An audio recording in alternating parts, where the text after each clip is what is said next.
Hey, welcome to Flashback Monday, March 2019. Lord, how time is flying. If anybody has any suggestions for ideas for future Flashback Mondays, let me know. I'm also thinking about maybe once a month changing this to an ARC extravaganza day. We'll see how that goes. If you haven't watched that, go watch it. I had so much fun doing that video. So this is the DAILEY book series. This is where we talk about books. No special effects, no theme music, none of that fancy stuff going on here. So our first book that was published in March of 2019, HARLAN COBEN, Run Away. She's addicted to drugs and to abusive boyfriend, and she's made it clear that she doesn't want to be found. Then by chance you see her playing guitar in Central Park, but she's not the girl you remember. This woman is living on the edge, frightened and clearly in trouble. You don't stop to think. You approach her, beg her to come home. She runs, and you do the only thing a parent can do. You follow her into the dark and dangerous world you never knew existed. It's a little spooky there. So we'll see how that goes. I thought I did this.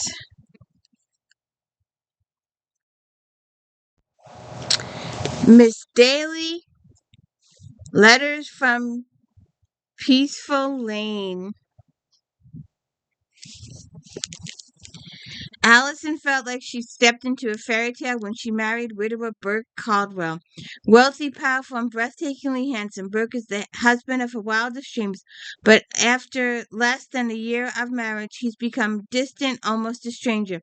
His friends see Allison as little more than a trophy wife, and his only daughter regards her as the enemy. With everyone so devoted to the memory of Burke's first wife, how can Allison possibly compete? Then a harrowing car crash leaves Burke badly injured and in need of support as he battles to heal. But when it comes achingly clear that the woman Burke wants by his side is the wife he lost, no longer able to dismiss the power Kate still holds, Allison can't resist reading a hidden cache of letters from Kate to Burke. What she discovers sets her mind reeling. Was it possible Kate was just as challenged as she by Burke's bullheadedness and tight bold on his emotions? One of those inspirational things. Yes, ma'am. We're having a situation today. Redemption Point. It looks a little scary. It looks a little scary. It does. Look, a little scary. I need to fix it in a minute. When former police detective Ted was wrongly accused of abducting Claire Bingley, he hoped the Queensland rainforest town of Crimson Lake would be a good place to disappear. But now nowhere is safe from Claire's devastated father. Meanwhile, in a dark roadside hovel called the Barking Frog Inn, the bodies of two young bartenders lie on the beer-sodden floor.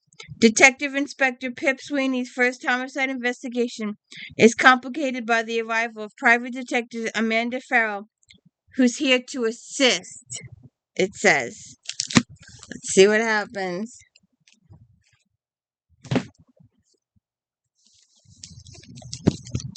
Miss Foster.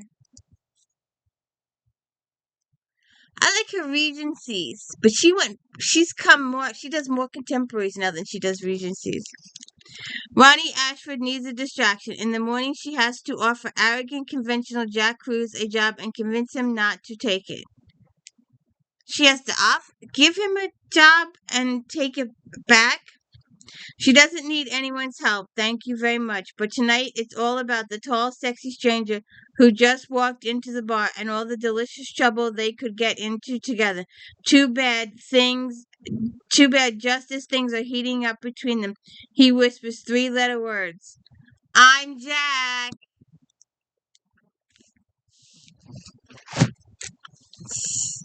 What? Why are you giving me your back? Huh? Huh? Eli Griffiths, Stranger Diaries. Clara Cassidy is no stranger to murder, a high school English teacher specializing in the Gothic writer R.M. Honnell. She teaches a course on him every year, but when Claire's colleagues and close friend is found dead, with a line from R.M. Holland's most famous story, The Stranger Left by Her Body, Claire is horrified to see her own life collide with storylines of her favorite literature. Don't know. Yes, ma'am. Yes, ma'am. I know, it's a sad day in this house today. CJ Box, Wolfpack. The good news is Joe Pickett has his job back after his last adventure and disappeared. The bad news is that he's learned a drone is killing wildlife, and the drone belongs to a mysterious and wealthy son who's dating Joe's own daughter, Lucy. When Joe tries to lay down the rules for the drone operator, he's asked by the FBI and the DOJ to stand down, which only makes him more suspicious. Meanwhile, bodies are piling up, and around Joe's district is shocking numbers. He begins to fear that the Wolfpack, 4 vicious killers working on behalf of Sonoma cartel, have arrived. We'll see. I'm not too sure about that.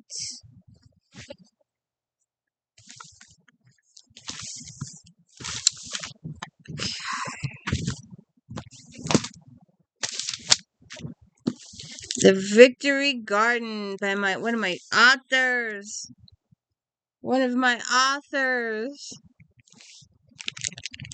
As the Great War continues to take its toll, headstrong 21-year-old Emery Bryce is determined to contribute to the war effort.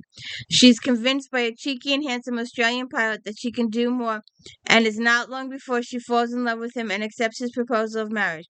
When he is sent back to the front, Emily volunteers as a land girl, tending to the neglected grounds of the Devonshire estate.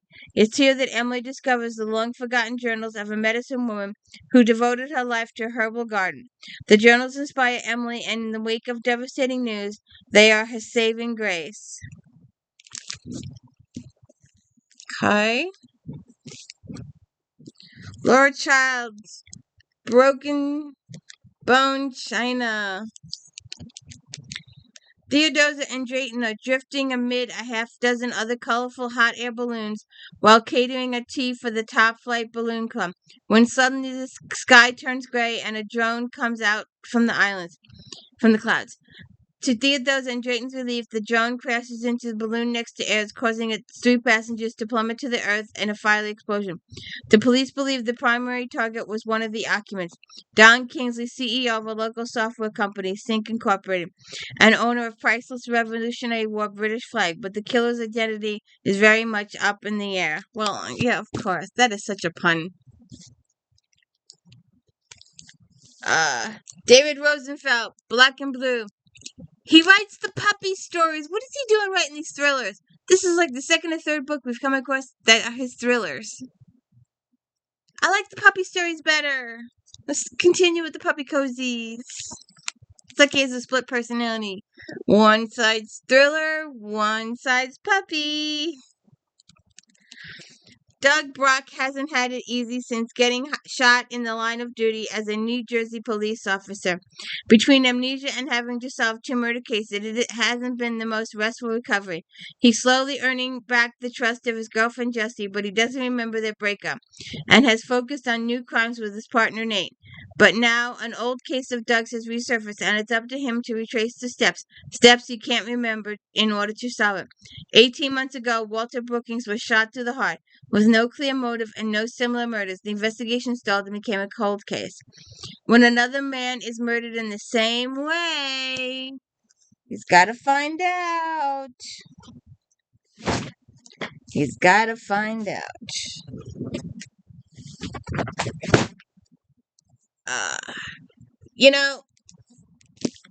When I think of this author, I think of Men in Kilts. Because that's who I know her as. I think I could be wrong, but I think that's how she got her start in the writing. She wrote Men in Kilts and Highlanders and all that kind of stuff. So that's why I think of Scotland, and when she see her name is Rainey to wed an heiress. Rebellion drove Mercy Rutherford to Scotland to escape the possessive grip of her fiancé. But it's a fate that lands her in the crumbling Highland castle of Lennox, a dreamer with a vision of inventing airships. He's almost certainly mad. Handsome beyond words, he's also causing an irresistible flutter in her stomach beyond reason. When Gregory arrives to see their arranged marriage to its bitter end, Mercy Death returns to Lennox with an offer of her fortune and her hand in marriage. The Earl of Morton has a reputation for being a daredevil and eccentric, but even he hesitates to engage in such a rash proposition. Just what you see. It doesn't give a year. I would have liked an approximate time frame for that situation. This lady's book keeps showing up. I did some bloody detectives for Halloween, and this lady just keeps showing up. I've had this book in 3 different videos. I think 3. At least 3. Think. Blood Oath. Miss FAIRSTEIN. Assistant DA Alexander Cooper of the Manhattan Sex Crime Unit is finally back at work following a leave of absence, and not a moment too soon. With more women feeling empowered to name their abusers, Alex is eager to return to the courtroom to do what she does best. But even she can anticipate the complexity of her first case when she meets Lucy, a young woman who testified years earlier at a landmark federal trial and now reveals that she was sexually assaulted by a prominent official during that time.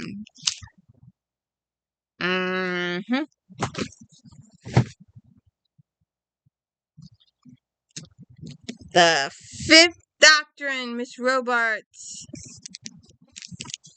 It took one hell of an effort for the authorities to finally get the jump on master manipulative Bianca St. Ives. But now that they have, it's far from the capture she expected. Instead of taking her in, there's an offer on the table, a one-shot deal that would allow Bianca to walk away scot-free as if they'd never found her. And all she has to do is run one last mission, the kind she might never return from. Okay.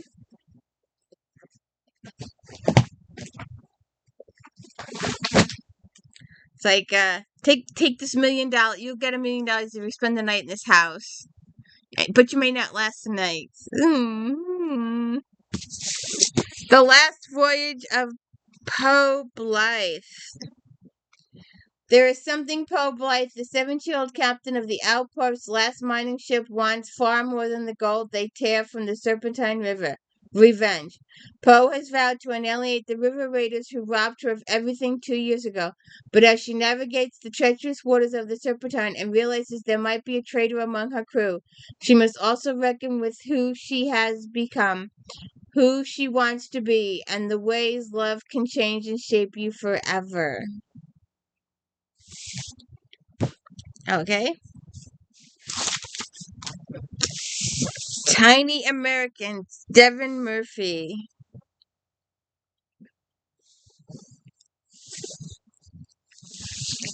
Western New York, 1978.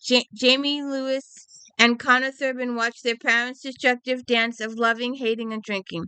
Terrence Stuber spends his year teaching his children about the natural world. They listen to the heartbeats of trees, track animal footprints, sleep under the star-filled sky. Despite these lessons, he doesn't show them how to survive without him. When the seasons of trying and failing to quit booze and be a better man, Terrence is gone.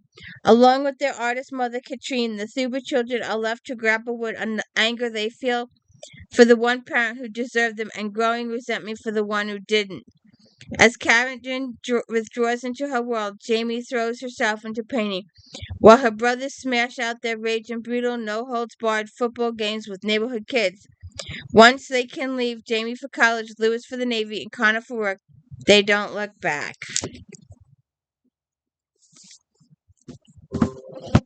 From your calendar. Sold a bunch of hers yesterday. I was like, I never even had a chance to look at them before the customer purchased. About 6 of them. Anne Bishop, Wild Country. There are ghost towns in the world, places where humans are annihilated in retaliation for slaughter of the others. One of these places is Bennett, a town at the northern end of Elder Hills, a town surrounded by the wild country. Now efforts are being made to resettle Bennett as a community where humans and others live and work together. A young female officer has been hired as the deputy to Wolfguard Sheriff. A deadly type of other wants to run a human-style saloon, and a couple with 4 foster children, one of whom is a blood prophet, hope to find acceptance. Okay.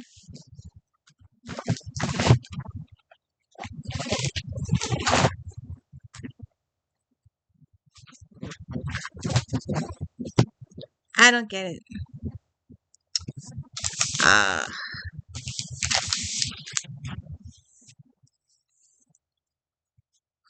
Crystals? Crystals? I have no idea. The test subjects of Project Nemesis have managed to survive the program and each other. Now they emerge at the dawn of the new era into a fire lake valley that's full of chaotic dangers and challenges, with death, real death, final death lurking around every corner. The battle to stay alive in this broken world should force Min, Noah, and Tuck and others to work as a team, but old feuds die hard, and the brutality of an earlier program phases cannot be forgotten.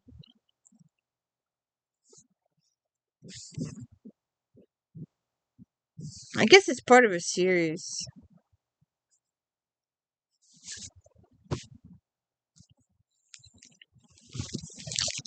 Now, I tried to read her tour season, and I couldn't find anything touristy about it. I don't know. And the characters just weren't, they didn't feel close. They didn't feel like they liked each other.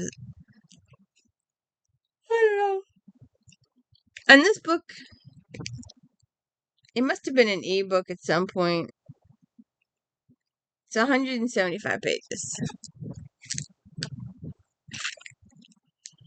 Angie first met Daniel Monet at a local mission where she and Chief in Training Hope are serving barbecue chicken poutine to the homeless. Monet is one of the Hope's teachers, but Angie's boyfriend thinks he knows him from his youthful days in England. Soon I can't do this. But soon the bon vivant is no longer vivant. VIVANT. When Monet is found dead, with Hope's prints on the wine glass next to him, it will be Angie who has to source out the real killer.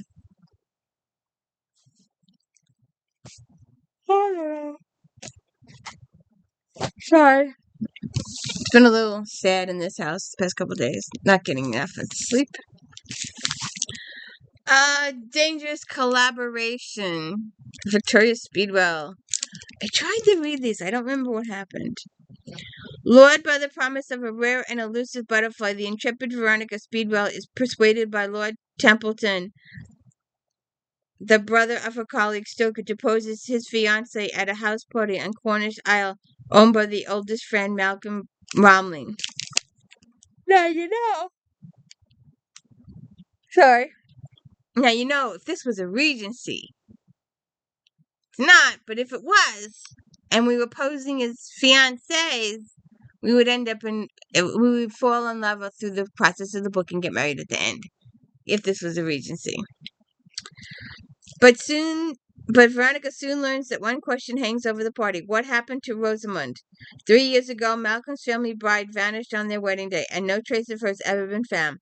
Now those who were closest to her have gathered each a possible suspect in her disappearance. Would you want to marry into this family? It's a little creepy to me.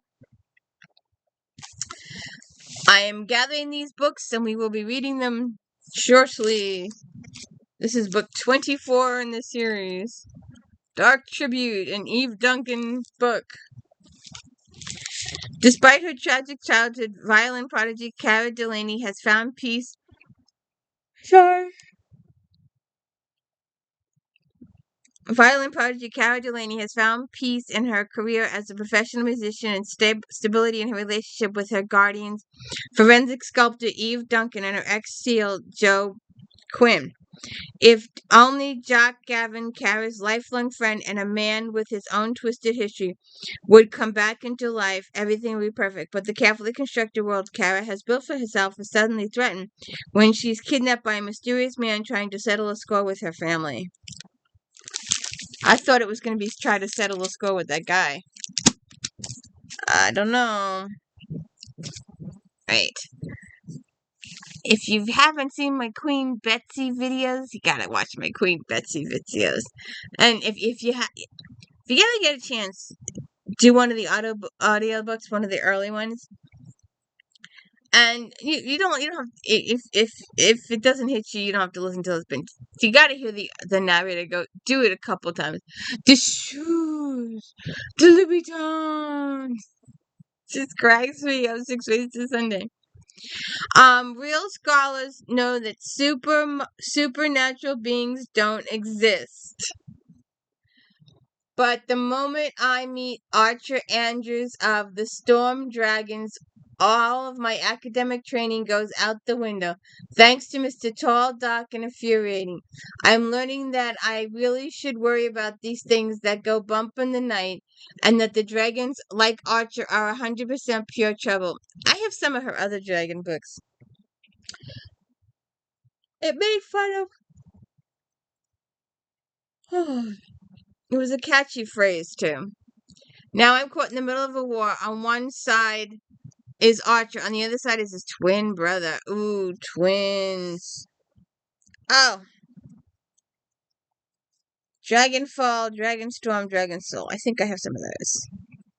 But there's another one I'm thinking of. Oh, I forgot what the name of it is. It's over there. Anyways. Whatever comes your way, find the happiest in it. Hope Carpenters received this news from her mother decades ago.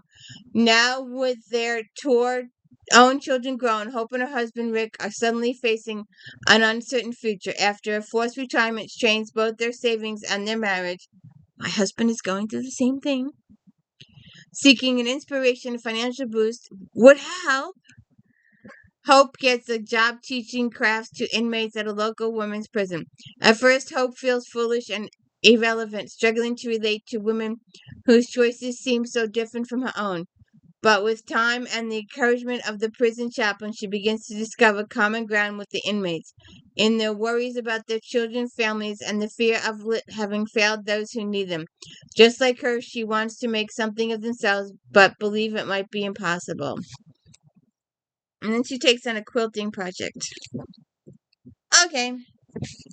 I don't know. Sometimes you can't find happiness in everything that comes your way. Sometimes you can only find sadness.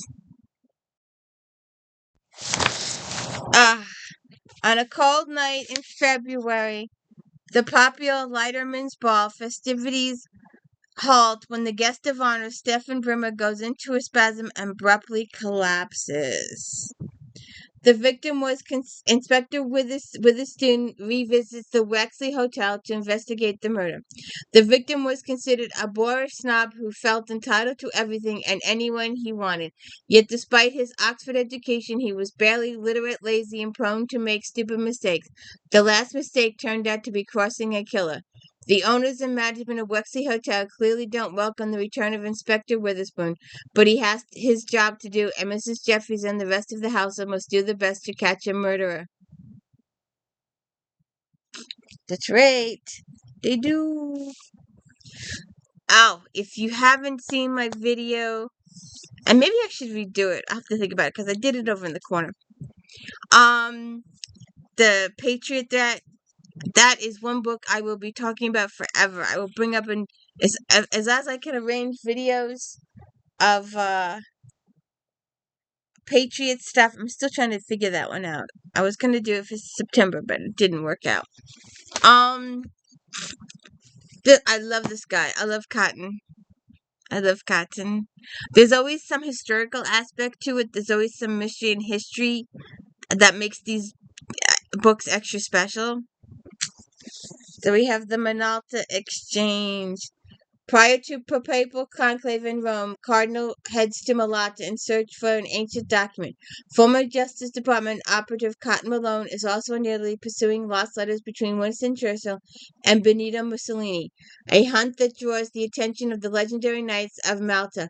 Meanwhile, a sect within the Knights, the Sirikiti, plans to influence the conclave. Teaming with Magella Billet agent Luke Daniels, Malone traces the Cardinal Knights and security to find out what has been lost for centuries. Yes, ma'am. Yes, ma'am. Yes, we're on the last book.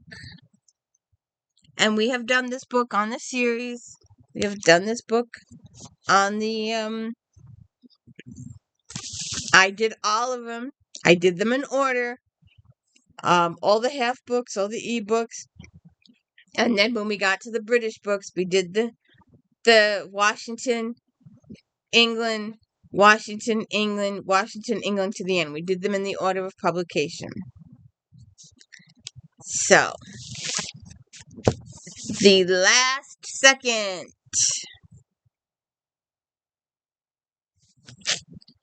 It's the British. It's the British one. Galactus France answer to SpaceX has just launched a communication satellite into orbit, but the payload actually harbors a frightening weapon, a nuclear-triggered electromagnet pulse. When the satellite is in position, Galactus' second-in-command, Dr. Patel, will have the power to lay waste to the world's EMP.